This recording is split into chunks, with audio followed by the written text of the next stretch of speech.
Everyone wants to contribute something significant to the world, to play a meaningful part in the cosmic symphony we call life.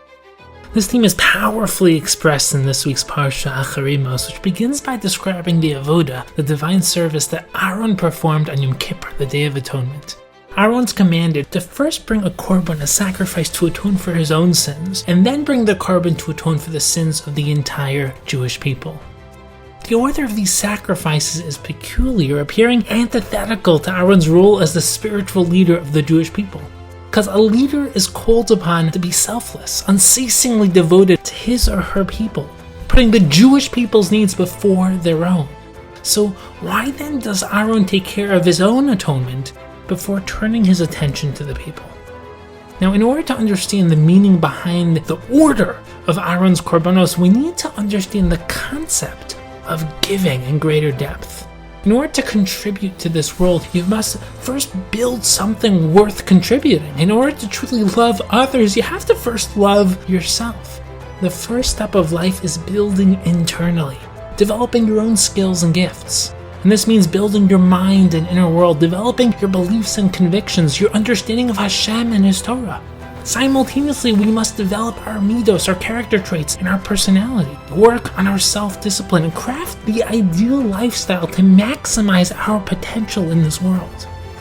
Only then is it possible to expand outwards and contribute to the Jewish people and the world as a whole. And many people have an incredible desire to give, but nothing to actually contribute. It's wonderful to dream of giving $1 million to tzedakah, to charity. But if you have no money, that desire is not very helpful. It's marvelous to want to be a role model and a teacher, but if you possess no knowledge nor character traits to be emulated, what good is that? Of course, the desire itself is praiseworthy and may one day lead to something extraordinary, but at present, nothing can be contributed. And this is the key to giving. Only if you first invest in yourself can you then expand outwards and give to others. Only once you develop yourself and actualize your potential can you then contribute that to others.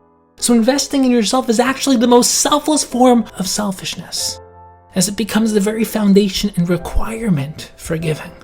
And we can now explain the meaning behind Aaron's avoda. A leader must be the ultimate example of working from the inside out, first developing yourself internally and only then expanding outwards. Before Aaron could begin serving Klal Yisrael, he had to first work on his own personal connection with Hashem. Only after bringing a korban for his own atonement was Aaron then able to expand outwards, helping all of Klal Yisrael build their connection with Hashem. And at all stages in life, we have to balance these two principles, investing and contributing. Sometimes there's more time and energy spent on investment, and sometimes on contribution, but they must always remain partners in our approach to life. It's never too late to grow. It's never too early to contribute. The valuable skill is knowing how to create the ideal balance between these two and knowing when to shift that balance one way or the other. May we be inspired to endlessly invest in ourselves while realizing that everything we invest into me can ultimately be contributed into we.